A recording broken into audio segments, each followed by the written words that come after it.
আমি ওটা জানি না এখনও। তার কারণ হচ্ছে যে আমরা যেভাবে আগে কাজ করছিলাম এখনও সেভাবেই কাজ করছি। এখন বর্তমান সরকার, আমি এখন একটু আগেও বলেছি, এখনও আবার বলছি যে আমরা একটা নির্বাচিত বোর্ড, এই সরকার যেটা এসছে সেটাও একটা নির্বাচিত সরকার।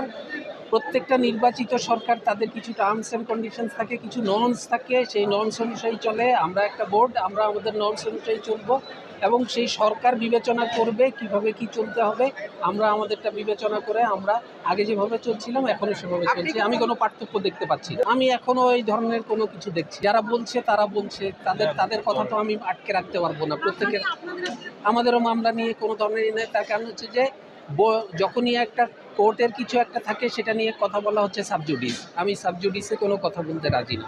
আমার মনে হয় উনি আগে বলেছেন, এখন মনে হয় একই কথা বলেননি।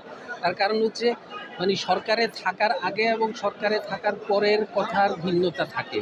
মানে উনি আগে যেভাবে বলেছেন হয়তো উনি এখন সেভাবে নিশ্চয়ই বলছেন না। আমি জানি না উনি কিভাবে বলবেন না বলবেন, তবে এই বিষয়ে আমার আসলে ব্যক্তিগত কোনো মতামত নেই।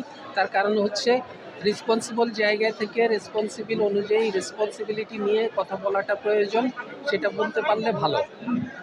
আমি যেহেতু ওখানে ছিলাম না, আমি বলতে পারবো না। পাবলিক টিভিতে আমি বলতে পারবো না। ওটা হচ্ছে তার ব্যক্তিগত মতামত, সে কীভাবে বলেছে না বলছেন সেটা আমি দেখিনি, আমি বলতেও পারবো না। আপনারা তো এটাও আশা করেন যে আপনাদের এন্ড থেকেও যেন রেসপন্সিবল অবশ্যই প্রত্যেকে আশা করি প্রত্যেকে তার রেসপন্সিবিলিটি নিয়ে কথা বলে।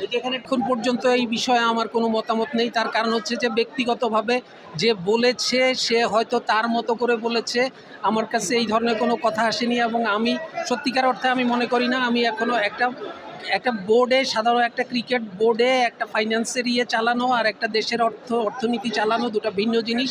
আমি মনে করি না আমার ওই যোগ্যতা এখনও হয়েছে।